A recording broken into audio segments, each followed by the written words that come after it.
সহ্য করতে পারবে নামাজ কিন্তু আল্লাহর কাছে কবুল হবে না। আর যদি ইমাম সাহেব যদি জুম্মার দিন যদি দুই রাকাত নামাজ পড়াবে, একটু কেরাত বড় করেছে, একটু লম্বা কেরাত করেছে রে বাবা, পিছনে মুসল্লিরা শুধু কাটবে, তার মানে ইমাম সাহেব বুঝে নিতে হবে মুসল্লিরা সহ্য হচ্ছে না, সব বিড়ি আছে সব নামাজ পড়বে আর গিয়ে খাবে। ইমাম সাহেব নামাজ পড়ে এনেছে, মুসল্লিরা বলছে ও হুজুর তুমি কি আজ পাগলা হয়ে গেলে? বলে এত বড় বড় কেরাত করেছ কেন? আমার নেশা নষ্ট হয়ে যাচ্ছে, মাথা খারাপ করে দিচ্ছে মুসল্লিরা। সব জায়গায় সময় দেবে, মুসলমান মাথা মাথা মসজিদে সময় দেবে। যদি এক সেকেন্ড বেশি হয়ে যাচ্ছে ঘড়ি কাটা, এবার হুজুর তুমি টাইম দেখো না, তোমার চোখ কি বন্ধ হয়ে গেল? কি বলবেন? সোনার মালিকের আওয়াজ ওয়ালা যুবকেরা, তাই আমি আমার নবীর মুজিজা আপনাদের কাছে তুলে ধরব। আমার বাবুল কালাম নবীরা, আল্লাহ নবী মুহাম্মদুর রাসূলুল্লাহ সাল্লাল্লাহু আলাইহি ওয়াসাল্লাম মদিনার মসজিদে যখন নামাজ পড়িয়েছেন, যখন নামাজ পড়াবার পরে আল্লাহর নবী গুটি পায় হযরত আয়েশা সিদ্দিকার বাড়িতে পালা পড়েছে। আল্লাহ নবী বিবি আয়েশা সিদ্দিকার বাড়িতে দরজা বন্ধ করা আছে। আল্লাহ নবী দরজা ধাক্কা দেয়, সর্বপ্রথমে বলছে আসসালামু আলাইকা ইয়া আয়েশা তুল খুমারা। আল্লাহ নবী বিবি আয়েশাকে সালাম দিল, হযরত আয়েশা নবীকে সালামের উত্তরটা দিয়ে দিল। আচ্ছা, আমরা এখানে যত বাবাজি বসে আছে, আমরা কেউ বোর সালাম করি বাড়ি বাড়ি? আপনার পরিবার মানে আপনার স্ত্রী সালাম টালাম করি তো? করো বাবা, করো না। আচ্ছা, আমার নবী যেটা করেছে সেইটা আমরা করবো না, নবী যেটা করেছে আমরা করবো? একটু কথা বলো। আপনারা হয়তো মনে করছেন ছোট মতো মৌলী সাহেব কি বলছে, বলতে পারেন নাকি? এ কথাটা বললে আবার আপনাদের একটু অন্যরকম লাগবে। নদিয়া জলসায় কিন্তু হরিণ কাটা থাক, যাক ওটা বলবো না। তার জলসার সেক্রেটারি দাওয়াত করেছে বলে ফুরফুরা শরীফ ওয়াজ করছে ছোট হুজুরের দরবারে, ইউসুফ সিদ্দিকের দরবারে 21 ফারুক, এখন না 1 বছর আগের গল্প। তো ওয়াজ করার পরে জলসার সেক্রেটারিটা খুব পছন্দ করেছে, একটা কার্ড ছিল নেছে। তা বলছে হুজুর আমাদের এই তারিখটা লিখে না, তা দিয়েছি। এবার জলসা ঢুকেছে হরিণঘাটায়, 8-10টা ছেলে কমিটি ছেলে সব ঢুকে ব্যাজ আছে। হুজুর ঢুকেছে মানে আমি ঢুকেছি, সব তকবীর দিচ্ছি, না তো ভালো। আর আমার ড্রাইভারটা আছে না ভাই, এ ড্রাইভারটা না, আরেকটা ড্রাইভার আছে, সে আমার থেকে তার হেল্প বিশাল, গাড়ি এইরাম, তার পাজামা এইরাম, সে মাথা খারাপ। এখন ড্রাইভার গাড়ি চালাচ্ছে, পাশে বসে আছে, লোক পাতালো। এখন ওই 8-10টা কমিটির ছেলে যারা এসে আমার সাথে কেউ প্রস্তাব করেন, সব ড্রাইভার। তা কতবার কোনো অসুবিধা নেই, কর। এখন 7-8টা ছেলে ড্রাইভার করেছে আর আমার দিকে খান দিয়েছে। আমি অবাক হয়ে যাচ্ছি যে কি শোভন, আমি আগে হুজুর হতে পারবো তাহলে না? মানে আমার ড্রাইভারটা তার চেহারা আলাদা, সে বড় পাঞ্জাবি যাওয়া কাট টুপি, আর আমি রোগা পাতলা লোক, এখন একটু গতর লেগেছে জানেন, লোকের বাড়ি খেয়ে লেগেছে, তখন একদম রোগা পাতলা। যাক, এখন 8-10টা ছেলে যখন মোসাফা করছে, আমি শুধু দেখছি জামাইশ করে যা, তখন গাড়িতে নেমেছে, লাভার পরে এবার মসজিদে বিশাল একটা জায়গা করে দিয়েছেন, সেখানে গিয়ে আলেমদের জায়গা বসে পড়েছি। যেই বসে পড়েছি, খান যায় নাস্তায় আছে, আমার ড্রাইভার বলছে হুজুর খাও, হুজুর খাও। সব মনে হয় আজকে আমার ড্রাইভারের তাহলে হুজুর হয়ে যাচ্ছে, হোক কতবার হোক, তোকে ওয়াজ করতে যায় খেতে। আমার অত টস খাতি করছে না, মাথা খারাপ করে দিচ্ছে। যাক টাইম 10টায় টাইম, আমি শুয়ে পড়েছি, আমার ড্রাইভার তো যেই শুয়ে পড়েছে সেই ঘুমুচ্ছে, নাক ডাকাচ্ছে, কোথায় ক্যানিং আর কোথায় নদিয়া জেলা চাকরিখানি প্রত্যেকদিন 8 জায়গা ড্রাইভার নাক ডাকাচ্ছে। আর আমি কি করেছি ভাই, ঘুমোই না জানেন, কোন রকম শুয়ে ডানাটা উঁচু করে রাখবো, দেখেছি আমি দেখবো কখন ঘড়ি কাটা 10টা বাজে। এখন সেই 7-8টা ছেলে ছুটি এসে টাইম ছুটি এসে আমার ড্রাইভার শুয়ে আছে, হুজুর লোক এখন পাট তলে হাত দিচ্ছে, হুজুর টাইম হয়ে গেছে। আমার ড্রাইভার ছিল পাক মারছে এরকম শরীর, আমি শুধু দেখছি, আমি ঠিক আছে হুজুর ডাক ডাক ডাক ডাক, হুজুর মনে মনে করছে। এখন বারবার যখন এরকম করছে, তখন রেগে কি আছে হুজুর আপনার টাইম 10টা 10 হয়ে গেছে, চলুন। বলে আমি কি করব? বলে হুজুর হতে পারে, এরা কি করেছে, হুজুর চলে গেছে, এই সেক্রেটারি যে দাউদ তার কাছে গেছে। বলে ভাই কিছু মনে করি নেই, সে রোগা মতো মৌলী সাহেব দাউদ করেছি, যে হুজুরটা তো বিশাল মোটা মোটা, আমরা তার ডাকছি, তুই তাড়াতাড়ি যা। এখন সে ছুটে এসে চলো দেখি যাই, আমি তো সব বুঝতে পারছি 2 ঘন্টা ওয়াজ করেছি, নেবেইছি, সেই সব ছেলেগুলো উঁচু করে, রোগা পাতা লোক তো উঁচু করে নেয়, সেই জলসা যেখান থেকে আলেমদের জায়গা সেখানে চলে আসে। হুজুর কিছু মনে করুন, তোমার সঙ্গে বিয়াদবি করেছি। তখন আমি তোমরা কি করবে না সব জান, কি করবো শোনো। রাসূলুল্লাহ সাল্লাল্লাহু আলাইহি ওয়াসাল্লাম বাড়িতে গিয়েছেন, হযরত আয়েশা সিদ্দিকার বাড়ি। আমার নবীর কটা বিবি ছিলেন কেউ বলতে পারবে?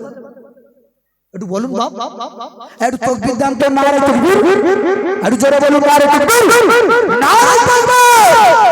আমার নবীর কিতাবে এসেছে 9টা কিংবা 11টা, কি বললাম 9টা কিংবা 11টা, তবে জীবনে 9টা হোক আর 11টা হোক, খোদার কসম আমার নবী কোনো বিবির কষ্ট দেয় যে এর কষ্ট দেবো ওর দেবো না, এরকম না। আর আমি যদি দুটো করি, আমার কথা বলি, বড় বড় যদি ওই রাস্তা যাও ওদিকে যাবো না, এদিকে পালাবো, এদিকে পালাবো, ছড়বো সোনার চাঁদ ভালো করছে না। এইবার কোনো কারণে যদি বড় বড় সঙ্গে রাস্তায় দেখা হয়, ছোট বউ যদি দেখা পায় তো সঙ্গে সঙ্গে বাড়ি আসবে, যদি দেখে তো ছোট বউ মাথায় চুল ছিঁড়ছে, চুল টানছে, ওরা বলছে কেন বলে ওরা তোর বড় বড় সঙ্গে কথা বলি, আমি তো দেখছি তুই অনেকক্ষণ ধরে কথা বলছিস, কি করেছি বল, আমার হয় ছেড়ে দেয় না তাই বিষ খাবো, আমার ছেড়ে দেয় না বিষ খাবো, তোর পায়ে ধরে যার বড় বড় সঙ্গে কথা বলবো, তোর সাথে ঠিক খোদার কসম কোনো বিবির সঙ্গে জীবনে কোনোদিন ত্রুটি করেনি, মনে ব্যথা দেয়নি। হযরত আয়েশা সিদ্দিকার বাড়িতে গিয়েছেন, গিয়ে দেখছেন দুপুরবেলা দরজা বন্ধ, সঙ্গে সঙ্গে দরজার কাছে গিয়ে বলছে আসসালামু আলাইকুম, আসসালামু আলাইকুম। যখন বললেন হযরত আয়েশা সিদ্দিকা সালামের জবাব দিয়েছেন।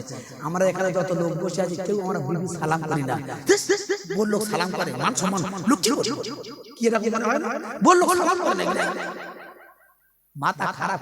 খবরদার, আমি আপনাদের পায়ে ধরে বলছি, আজ থেকে বাড়ি যাবেন, এই কবরস্থানে জলসার উদ্দেশ্যে এসেছেন, বাড়ি যাবেন, বাড়ির বউ যদি ঘুমিয়ে থাকে তা গিয়ে বলবে এই ফাতেমার মা আসসালামু আলাইকুম।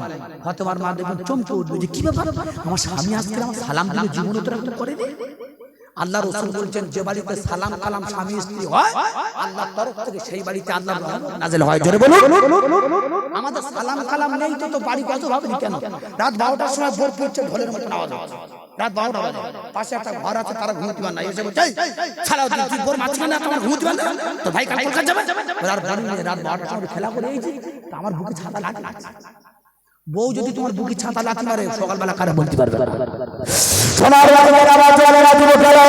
আমি যখন আপনাদের কাছে বোঝাতে চেয়েছি, আল্লাহ নবী হযরত আয়েশা সিদ্দিকা সালাম দিলেন, হযরত আয়েশা সিদ্দিকা রাদিয়াল্লাহু তাআলা রাহা আল্লাহ নবী সালামের জবাব দিলেন।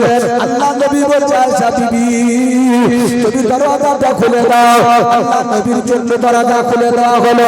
আল্লাহ নবী ঘরের ভিতরে প্রবেশ করলেন। হযরত আয়েশা সিদ্দিকা রাদিয়াল্লাহু তাআলা বসে বসে কিছু আটা নিয়েছেন, কিছু আটা নিয়ে নবীর জন্য রুটি তৈরি করার জন্য, কিছুটা আটা নিয়ে রুটি করার জন্য বসে বললেন। আল্লাহ নবী বলছে ও বিবি আয়েশা তুমি এখনো পর্যন্ত আমার জন্য রুটি করলে না কেন? আমার রুটিটা কখন খাবো? আমার তো বড় ভুকা লেগেছে। আয়েশা হযরত আয়েশা বলছে নবী ইয়া নবী মাফ করুন নবী, আমার সংসারের অন্যান্য কাজ করতে বড় দেরি হয়ে গিয়েছে। হুজুর আপনি ইয়া নবী মাফ করুন নবী, আপনি 10টা মিনিট অপেক্ষা করুন, আমি আপনার জন্য 10 মিনিটের ভিতরে রুটি তৈরি করে দেব। আল্লাহ নবী তখন বলছে আয়েশা খবরদার, তুমি যে কথা বললে তুমি একটা খেয়াল করে চলো, তুমি আমার বিবি আমি তোমার স্বামী। ও বিবি আয়েশা তুমি অনেকটা আটা নিয়ে বসে গিয়েছো রুটি করার জন্য, তবে আমি রাসূলুল্লাহ বলি শোনো, তুমি অর্ধেকটা আটা তুমি রুটি করো, আর অর্ধেকটা আটা আমি রাসূল আমাকে দিয়ে দাও। ও বিবি আয়েশা খবরদার তুমি শোনো শোনো চলো, তুমি অত কোনো আটা নিয়ে রুটি একা যদি তৈরি করো অনেক লম্বা সময় যাবে। বিবি আয়েশা ওই আটাটা যদি দুজন মিলে ভাগ করে নেওয়া হয়, প্রত্যেকটা আটা তুমি রুটি করো, প্রত্যেকটা আটা তুমি আমাকে দিয়ে দাও। এই স্বামী স্ত্রী যখন রুটি করবে সময়টা অল্প লাগবে, তাড়াতাড়ি হয়ে যাবে। স্বামী স্ত্রী একসঙ্গে বসে খাবো। হযরত আয়েশার চোখের পানি ঝরঝর করে বার হয়ে যায়। নবী আমার ওই সময় আয়েশাকে বলছে আয়েশা তুমি আমার কথা দুঃখ পেও না বিবি, খবরদার তোমার চোখের পানি বন্ধ করে দাও, তুমি অর্ধেকটা আটা নিয়ে রুটি করো, রাসূলুল্লাহ অর্ধেকটা আটা নিয়ে রুটি করবো। আয়েশা কি করলেন বাবাজি, আল্লাহ রাসূলের কাছে অর্ধেকটা আটা দিয়ে দিলেন। আল্লাহ নবীর বিবি আয়েশা হযরত আয়েশা অর্ধেকটা আটা নিয়ে নিলেন। এমন অবস্থায় দেখা যায় আয়েশা সিদ্দিকা রুটিগুলো নিয়ে বেলুনে বেললেন, যখন রুটিটা করার জন্য দিলেন দেখতে দেখতে 20টা 20টা রুটি আয়েশার হয়ে গেল। আল্লাহর নবী করার জন্য যখন একটা রুটি উনানে দিয়েছে, ওই রুটিটা কোনো মতে আর হয় না। হযরত আয়েশার 20টা রুটি হয়ে গেল, নবীর একটা রুটি এখনো হয় না। আয়েশা বলছে নবী আপনি তো বললেন দুজন মিলে রুটি করলে তাড়াতাড়ি হয়ে যাবে, আমার তো দেখতে দেখতে 20টা রুটি হলো, আপনার এখন একটা রুটি হয়নি ইয়া রাসূলুল্লাহ, কারণটা কি বলুন? বিশ্ব নবী দয়ার নবী আমার ওই সময় আয়েশার মুখের দিকে তাকিয়ে বলে ও আয়েশা আমার 20টা রুটি হলো, আমার একটা রুটি এখন কেন হয়নি জানি না। আমার বাবাজিরা আমার ভাইয়েরা সঙ্গে আমার আল্লাহ ফেরেশতাকে হুকুম দিয়ে দিল, ফেরেশতা তুমি এই মুহূর্তে আমার নবীর কাছে চলে যাও। তারপরে আল্লাহ গিয়ে কি সংবাদ দেব বলো? আল্লাহ বলে ফেরেশতা রে আয়েশা সিদ্দিকা আমার নবীর প্রশ্ন করলেন, আমার নবী তার কোনো জবাব দিতে পারেনি, যাও এই প্রশ্নের জবাবটা তুমি আমার নবীর কাছে পৌঁছে দিয়ে দাও। হযরত জিবরাইল চলে গেল, আল্লাহর নবীকে বলছে নবী আমরা আল্লাহর হুকুম জিবরাইল ফেরেশতা এসেছি, আমরা আপনাকে একটা সংবাদ দিতে এসেছি নবী। আল্লাহর নবী বলছে ও ভাই জিবরাইল কি সংবাদ দিতে এসেছো একবার বলো। বলছে ইয়া রাসূলুল্লাহ হুজুর আপনার নবী আয়েশা সিদ্দিকা প্রশ্ন করেছেন একটা রুটির জন্য, উত্তর দিতে পারলেন না, আমাদের কাছে জবাবটা দিয়েছে। নবী বলছে ও জিবরাইল কি জবাব দিয়েছে বলো। জিবরাইল বলছে ইয়া রাসূলুল্লাহ আল্লাহ যদি আপনার সৃষ্টি যদি না করতো কিছুই বানাতো না। আল্লাহ ইয়া হাবিবাল্লাহ যখন একটা রুটি উনানে দিয়েছেন ওই রুটিটা একটাই রুটি হয়েছে, আপনার নবী আয়েশার 20টা রুটি হয়ে গেছে, তার কারণ শোনো আল্লাহ আপনার হাতের এত বরকত দিয়েছে ইয়া রাসূলুল্লাহ আল্লাহ বললেন নবী তুমি শোনো একটা রুটি যখন উনানে দেওয়া হলো আল্লাহ কিয়ামত পর্যন্ত আল্লাহ বলে দিয়ে দিলাম আমার নবীর ওই একটা রুটিতে কিয়ামত পর্যন্ত আমি আল্লাহ আগুন লাগাটা হারাম করে দিলাম। হযরত আয়েশা সিদ্দিকা নবীকে বলছেন আমার 20টা হলো, আপনার এখন একটা হলো, আপনি বললেন দুজন মিলে করলে তাড়াতাড়ি হবে, কারণটা কি? এখন তো হয় না। আল্লাহ পাক জিবরাইলকে বলেন ও জিবরাইল চলে যাও ওই রুটিটা কিয়ামত পর্যন্ত আমি আল্লাহ ওই রুটির গায়ে আগুন লাগাটা হারাম করে দিলাম। কেন? আমার নবীর হাতের যে এত বরকত, হাত দিয়ে এপিট ওপিট করেছেন তার জন্য করে আমি রুটির গায়ে কোনোদিন আগুন লাগাতে পারবো। সেই নবীর উম্মত আমরা। একবার দরুদ শরীফ আল্লাহুম্মা পানি নেই বাবা, যে একটু পানি দাও না, খাই বাবা, একটু ভালো পানি দাও না, ফিল্টার পানি একটু জান করে দরুদ আল্লাহুম্মা সাল্লি আলা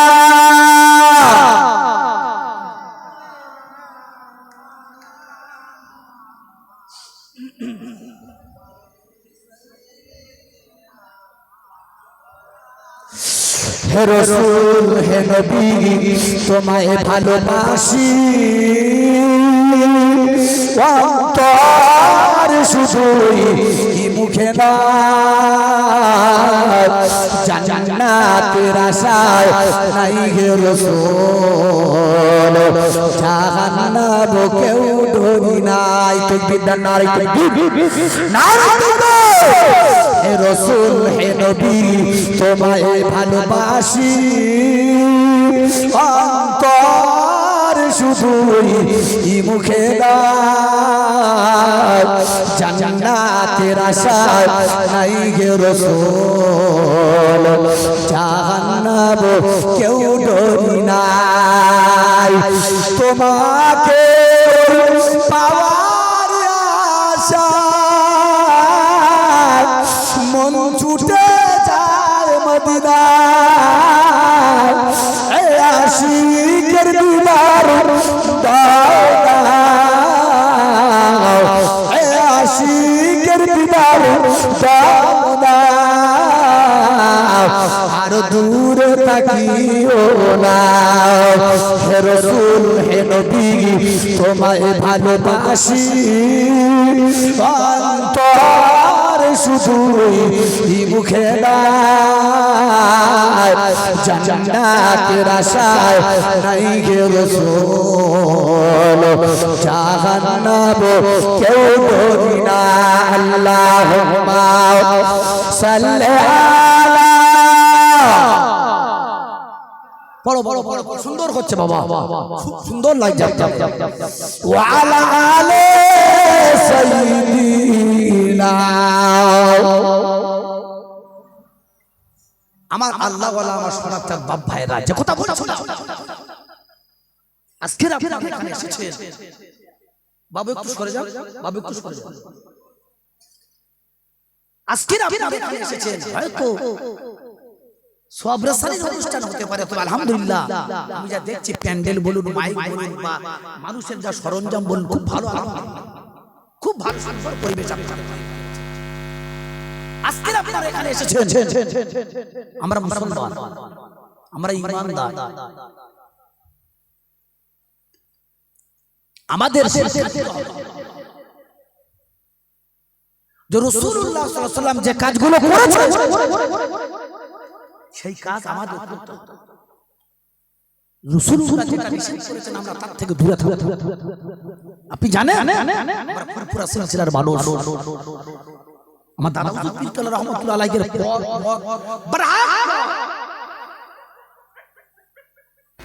বলতে বলতে আমার একটা কথা মনে পড়ে গেল উত্তর 24 পরগনার জমিনে খোলাপোতা বলে একটা জায়গা আছে খোলাপোতা দাদা হুজুর পীর কেবলার একজন খলিফা আছে আমি ওখানে জলসায় যাই খোলাপোতা আপনারা তো সব রেসানি করেছেন এলাকার মানুষ এই 30-40টা ঘর মিলিয়ে পূর্বপুরুষের তো ওই সময় ওই আল্লাহর ওলি মুজাদ্দিদ জামান দাদা হুজুর পীর কেবলার খলিফা তার নাম হলো দরগাপুর সাহেব দরগাপুর সাহেব বাপ মারা গেছে মা মারা গেছে বাস চিন্তা করলেন আমার বাপের সম্পদ রয়েছে বাপ মাই মা সব মারা গেল তোমার মা বাপের জন্য কি একটু সওয়াব রাসূল করতে পারবো না আমি দাওয়াত কার করা হবে চলে গেলেন ফুরফুরা শরীফ মুজাদ্দিদ জামান দাদা হুজুর পীর কেবলা রাহমাতুল্লাহ আলাইহির দরবারে সালাম করলেন হুজুর আসসালামু আলাইকুম ও বাবা দরগাপুরি সাহেব কেন এসেছো আমার কাছে হুজুর বেয়াদবি দোয়া করুন আমার আমার মায়ের সওয়াব রাসূলের জন্য আপনার কাছে এসেছি কবে করবে বাবা বলে হুজুর আমার আপনি আমার পীর আপনার ডেট হবে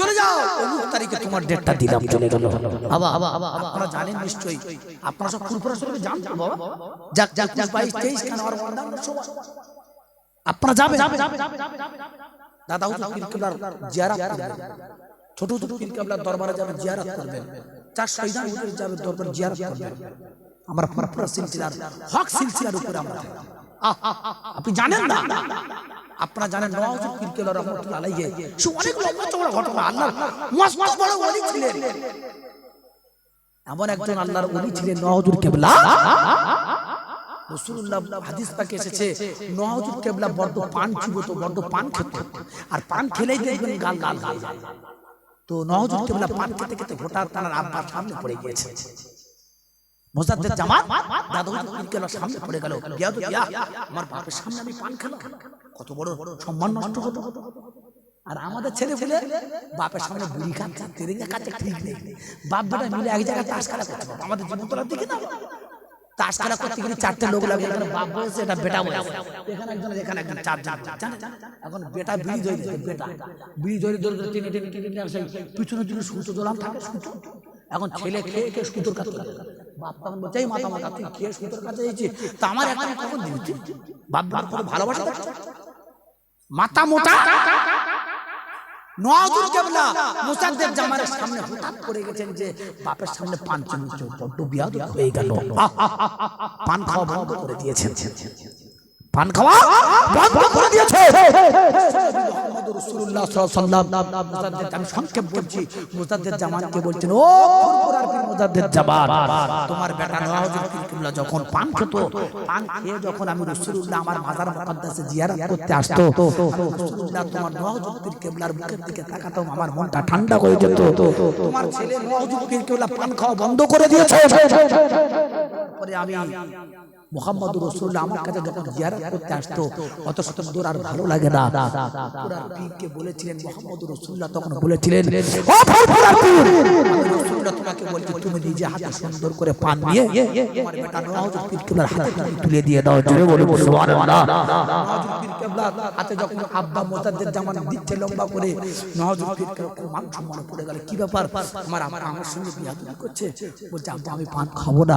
মুজাদ্দিদ জামান তখন বলছে, বাবা নওয়াজুল কিবলা, এটা আমার ব্যক্তিগত কথা নয়, আমার রাসূলুল্লাহ সাল্লাল্লাহু আলাইহি ওয়াসাল্লাম আমাকে শব্দের মাধ্যমে তোমার কাছে পানটা দেওয়ার জন্য হুকুম দিয়েছে, তাই আমি ফুরফুরার পীর হাতে পানটা তুলে দিতে এসেছি। জোরে বলুন সুবহানাল্লাহ। সস্তা নয়, আমরা এমন পীরের মুরিদ, আমরা এমন সিলসিলার উপরে মানুষ থাকি, ফুরফুরার পীর আমার আল্লাহ পাক তাকে মুজাদ্দিদ করে দিয়েছিল। তাই আমি বলতে চাই, বসিরাটের দরগা পীর সাহেব মা বাবার সব রাসানি করবেন, ফুরফুরার পীর মুজাদ্দিদ জামান ডেট দিয়েছেন, বাবা চলে যাও, অমুক তারিখে তোমার ডেটটা বেঁধে দিয়েছি, চলে যাও। ফুরফুরার পীর মুজাদ্দিদ জামান চলে গিয়েছেন খোলাপোতা দরগাপুরে, গিয়ে বলছে, বাবা দরগাপুর সাহেব আমি বেশি দেরি করব না, তুমি আমার জন্য ওযুর ব্যবস্থা করে দাও, ওযুটা করে দিই। ভাই মুজাদ্দিদ জামান দাদা হুজুর পীর কিবলার ওই সময় জামানায় এরকম মাইক টাইক কিছু ছিল না, বিনা মাইকে ছিল, তবে কেতাবে এসেছে দাদা হুজুর পীর কিবলা যখন ওয়াজ করতেন, হাজার হাজার শ্রোতারা সামনে দাঁড়িয়ে থাকতেন, হাজার হাজার শ্রোতারা বসে থাকতেন। ফুরফুরার পীর মুজাদ্দিদ জামান যখন বক্তব্য দিতেন, সামনে শ্রোতারা যত পরিষ্কার শুনতে পেত, আর পিছনে হাজার হাজার শ্রোতারা হুজুর পীর কিবলার পরিষ্কার আওয়াজ শুনতে পেতেন। জোরে বলে সুবহানাল্লাহ। দাদা হুজুর পীর কিবলার মুজিজা, আমার দাদা হুজুর পীর কিবলার তাসির ছিল সম্পূর্ণ আলাদা। পীর কিবলা চলে গিয়েছেন, গিয়ে বলছে, দরগাপুরি সাহেব আমার জন্য একটু ওযুর পানি দিয়ে দাও বাবা। বসিরাটের দরগাপুরি সাহেব, খোলাপোতা দরগাপুরি সাহেব আল্লাহর ওলি মুজাদ্দিদ জামানের পানির ব্যবস্থা করলেন, সুন্দর জায়গা বিছানা পিছনে দিয়ে দিলেন। ওই সময় দরগাপুরি সাহেব বললেন, ও আমার পীর মুর্শিদ আল্লাহর ওলি, কি আপনার জন্য ওযুর পানি আমি দিয়ে দিয়েছি। ফুরফুরার পীর আল্লাহর ওলি মুজাদ্দিদ জামান আস্তে আস্তে করে হেঁটে হেঁটে ওই পানির কাছে চলে আসলেন। ওই সময় বললেন, ও বাবা দরগাপুরি সাহেব, তুমি যে জায়গাটা আমার ওযুর জন্য পানি দিয়েছো বাবা, আমি ফুরফুরার পীর, ওই জায়গা আমি মুজাদ্দিদ জামান ওযু করতে পারবো না বাবা, ওই জায়গা থেকে তুমি অন্য জায়গায় সরিয়ে দাও। সোনার বাড়ি করা বাবাজিরা ভাড়া। ওই সময় দরগাপুরি সাহেব অবাক হয়ে গেল, ও ফুরফুরার পীর মুজাদ্দিদ জামান, কেন আপনি ওই জায়গাতে সরিয়ে দিতে বললেন? বলো ওই জায়গাটা কি কোনো নাপাক জায়গা? ওযুর পানিটা কি কোনো নাপাক পানি দিয়েছি? বলো। ফুরফুরার পীর বললেন, ও বাবা দরগাপুরি সাহেব, না না না, তুমি যে জায়গাটা ওযুর পানি দিয়েছো বাবা, আমি ফুরফুরার পীর মুজাদ্দিদ জামান দেখতে পেয়েছি, এই মাটির নিচে ওই জায়গায় আল্লাহর ওলি শুয়ে রয়েছে। তাকবীর দেওয়া যাবে না? কানাদের চোখ আর আমাদের চোখ সস্তা নাকি?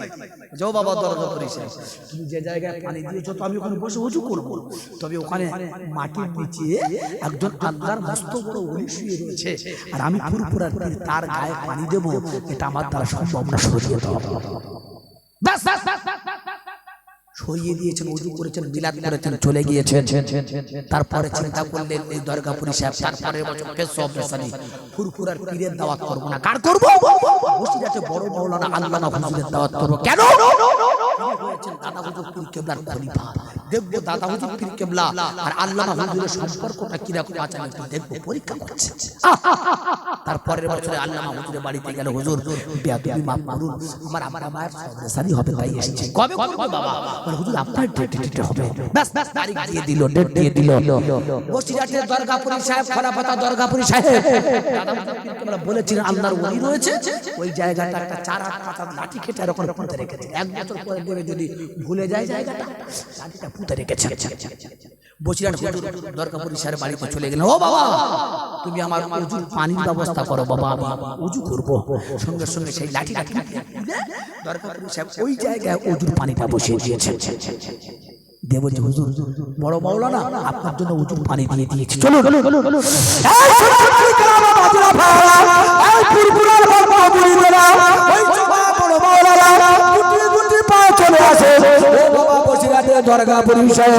তুমি যে জায়গাটা উজুর পানি দিয়েছো বাবা, ওই জায়গা আমি বড় মাওলানা উজু করতে পারবো না, ওই জায়গা থেকে একটু সরিয়ে দিতে হবে বাবা। আল্লামা হুজুর যখন এই কথা বললেন, দরগাপুরি সাহেব বাবা চিন্তা করলো না, মনে হয় ফুরফুরার পীর মুজাদ্দেদে যাবার বসিরাত হুজুরের কাছে কোনো কিছু বলে দিয়েছে। কি বলে দেখা যাক, কি বলে দেখা যাক। এই সময় দরগাপুরি সাহেব বললেন, ও বসিরাতের বড় মাওলানা, কেন কি হয়েছে হুজুর বলুন? এই জায়গাটা কি নাপাক জায়গা হুজুর? বর্তনটা কি নাপাক পানি বলুন? বসিরাত আল্লামা হুজুর বললেন, ও বাবা দরগাপুরি সাহেব, না বাবা না, পানিটা পবিত্র পানি, জায়গাটা পবিত্র জায়গা বাবা। তবে একটা জিনিস শোনো দরগাপুরি, যে জায়গাটা আমার ওজুর পানি দিয়েছো বাবা, ওই জায়গাটা মাটির নিচে আল্লাহ পাকের একজন ওলি শুয়ে আছে। পীর মুরিদের সম্পর্ক দেখো, পীর যে কথা বললেন খলিফা এক কথা বললেন, বসিরাতের দরগাপুরি সাহেব অবাক, কি ব্যাপার দাদা হুজুর যে কথা বললেন বড় মাওলানা একই কথা বললেন, নরম কিছু হলো না? বাস দরগাপুরি সাহেব হুজুর বেয়াদবি মাফ করুন, আমার আব্বার কোন জায়গায় মাটি দেওয়া আছে একটু আপনাকে বলতে হবে হুজুর। আমি জীবনতলা থেকে আপনাদের এখানে এসেছি, আমার এই হাকিম ভাই, হাকিম মোল্লা ভাই যদি বলে হুজুর আমার আব্বা কথা শুয়ে আছে, তুমি চলো তুমি দেখে দাও, নাই পারবো? হ্যাঁ বাবা পারবো, ক্ষমতা নেই। তো আল্লামা হুজুরকে বলছেন দরগাপুরি সাহেব, হুজুর আমার আব্বার কোন জায়গা মাটি দেওয়া আছে একটু বলতে হবে।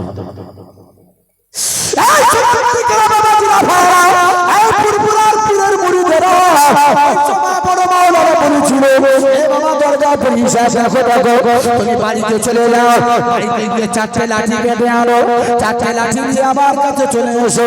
বড় মাওলানা যখন হুকুম দিল, দরগাপুরি সাহেব বাড়িতে গিয়ে চারটে লাঠি নিয়ে চলে আসলো। আল্লামা হুজুর এই চারটে লাঠি আমি নিয়ে এসেছি। আল্লামা হুজুর বললেন দরগাপুরি সাহেব বাবা চলো চলো, তোমার আব্বা কোন জায়গায় আছে আমি তোমাকে দেখিয়ে দেবো, চলো। আল্লামা হুজুর গুটি গুটি কবরস্থানে চলে গেল। আল্লামা বলছে, ও বাবা দরগাপুরি, এই জায়গায় একটা লাঠি পুঁতে দাও, ওই জায়গায় একটা লাঠি পুঁতে দাও, এই জায়গায় একটা লাঠি পুঁতে দাও, ওই জায়গায় একটা লাঠি পুঁতে দাও। ও বাবা দরগাপুরি সাহেব, তুমি যে চারটে লাঠি পুঁতলে বাবা, ওই চারটে লাঠির মাঝখান যেটা ফাঁকা রয়েছে, ওই ফাঁকা জায়গায় তোমার আব্বা জানকে দাফন করা রয়েছে। পীর মুরিদের সম্পর্ক দেখছেন, আমরা পুরা সিলসিলার মানুষ, হক সিলসিলার উপরে আমরা থাকি। আজকে আপনারা সেই অপারেশন করেছেন, আল্লাহর ওলিদের নেক দোয়া, আল্লাহর ওলিদের নেক তাওয়াক্কুল নিশ্চয়ই আমাদের জন্য আছে, এটা মাথায় থাকে। আওয়া আপনারা মুরব্বী মানুষ, আমার বাপ দাদার তুল্য মানুষ আপনারা, আপনাদের কাছে আমি আপনাদের কাছে হায়াত মউত আল্লাহর হাতে রয়েছে। আমি এখান থেকে বাড়িতে যাব কি আমার দায়িত্ব নেই বলতে পারবো না। আপনি এখান থেকে বাড়িতে যাবেন, হয়তো আপনার পাশে বাড়ি, আপনি যাবেন তাও বলতে পারবেন না, অত সস্তা নয়। একটু আল্লাহর ভয় করবেন বাবা, বেশি বেশি আল্লাহর ভয়, আল্লাহর ভয় যার ভিতরে আছে সে নিশ্চিত জান্নাত কি হবে এটা মাথায় রাখতে হবে। তার পা কিভাবে ফেলবে, পা কিভাবে যাবে, তার অন্তর আলহামদুলিল্লাহ অনেক মানুষ এখানে বসে, এখানে মা বোনেরা কি বসে আছে, যাক আছে না প্যান্ডেল। আমরা যেসব জায়গায় জলসা যায় আমি দেখেছি মেয়েদের প্যান্ডেল আলাদা, বেটা ছেলেদের প্যান্ডেল আলাদা।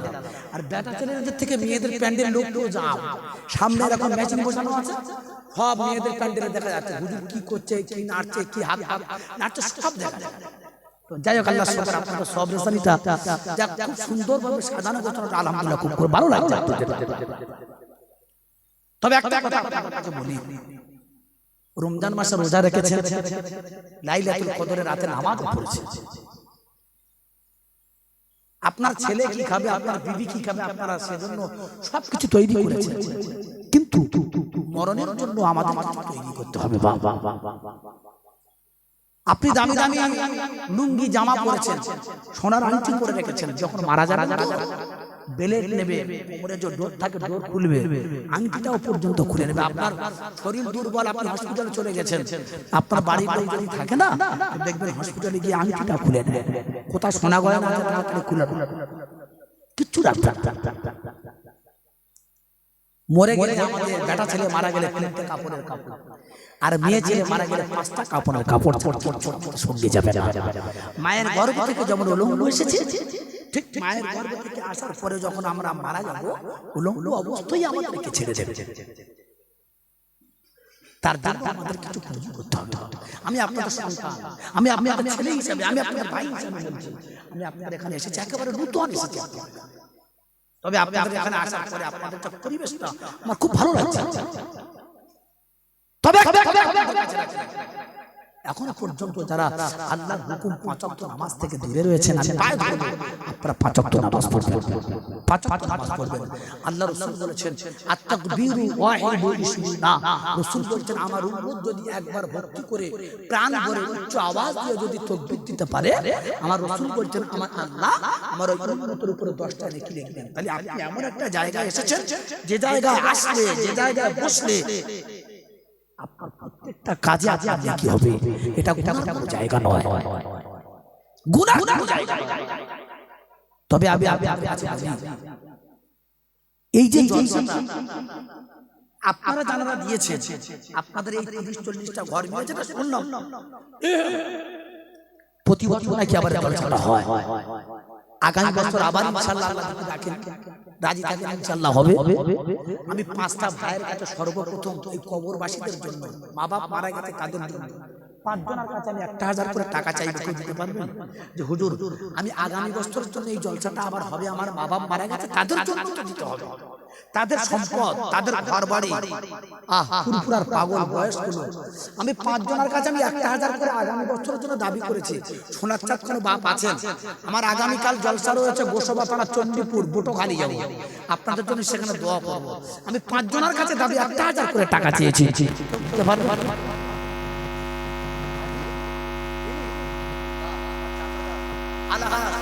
নবীর দেশে যাওয়া মানুষ, নবীর দেশে যাওয়া লোক নিষ্পাপ, আল্লাহ রাসূল বলেছেন যারা বাস্তব ফিরে বাড়ি আসে তারা মাসুম লোক। আমি 5 জনের কাছে 1000 করে দাবি চেয়েছি। কেন? আপনাদের কবরবাসী মাইয়েত তারা পূর্বপুরুষের জন্য দাবি করেছে। বলুন, 1 নাম্বার হলেন আমাদের আলাহাজ, কি নাম ভাই? আলাহাজ হাজী নূর মোহাম্মদ বাবাজি স্টেজে বসে আছেন, তিনি বলছেন আমি 1000 টাকা তাকবীর দেন, নারে তাকবীর। বাবা আস্তে তাকবীর কেন দেব? আমি তো বলেছি একবার তাকবীর দিলে 10টা নেকি হবে, তাহলে তাকবীর যখন দেব 10টা নেকি হবে, তাহলে তাকবীরটা আস্তে পড়বে কেন? তাকবীর দেন, নারে তাকবীর, নারে তাকবীর। 2 নাম্বারটা বলো, আমার ইচ্ছা আছে আগে আমার ইচ্ছা মসজিদের মুয়াজ্জিন, চাচা তুমি সরকারি টাকা পাও কত করে? দেখছো 1500 টাকা মাসে, সে যাবে। আমার চাচা তার মসজিদের ইমামের মুয়াজ্জিনগিরি করে, আল্লাহর ডাকে। তিনি বলছেন হুজুর আমি 1000 টাকা দেব, তাকবীর দেন, নারে তাকবীর। চাচার নাম কি মুয়াজ্জিন সাহেব? মোহাম্মদ মোল্লা। আল্লাহ কবুল করুন, 2 জন হলো। 3 নাম্বার কেউ দেবেন? বাপ মোহাম্মদ আমার বাবাজি আব্দুল আজিজ, আব্দুল আজিজ মোল্লা আমার বাবাজি, সব ফুরফুরার ভক্ত মুরিদ। আমি তো বুঝতে পারছি 3 জন হলো। 4 নাম্বারটা কেউ বলবেন? আমার এই ভাইয়ের নাম বলুন, আমার যুবক ভাই, কি নাম? আমার এই ভাই, সব এখানে বাড়ি তো, এই বাড়িতে নূর হোসেন মোল্লা। 4 নাম্বার আমার ভাই নূর হোসেন মোল্লা। তাকবীর দেন, নারে তাকবীর, জোরে বলুন নারে তাকবীর, নারে তাকবীর। 5 নাম্বার কে আছে? আমার বাপ, হাত উঁচু করুন, আমার বাবাজি মজিদ মোল্লা। 5 নাম্বার দেখো, 5 নাম্বার। আল্লাহ বলার সাথে সাথে একদম পাঁচটা মুরব্বী লোক আল্লাহ বলার সাথে সাথে একদম 5 জন 5,000 টাকা দিয়েছে। আল্লাহ কবুল করুক। সকলে একটু হাত তুলে বলুন আল্লাহুম্মা আমিন। আয় আমার আল্লাহ, এই এলাকার মানুষ হচ্ছে আল্লাহ, নদী এলাকার মানুষ আল্লাহ, আমি 5 জনের কাছে 1,000 করে টাকা দাবি করেছি কবরস্থানের জলসা। আল্লাহ পাক 1 নম্বরে দিয়েছে হাজী নূর মোহাম্মদ 1000 টাকা, 2 নম্বরে দিয়েছে মোহাম্মদ আলী মোল্লা 1000 টাকা, 3 নম্বর আব্দুল আজিজ মোল্লা 1000 টাকা, 4 নম্বর নূর হোসেন মোল্লা 1000 টাকা, 5 নম্বর দিয়েছে মজিদ মোল্লা 1000 টাকা। আল্লাহ 5 জন দিয়েছে 5000 টাকা। আল্লাহ তুমি এদের দান কবুল করে নাও। আল্লাহ জানি না এদের মনের কি বাসনা, জানি না এদের মনের কি তামান্না।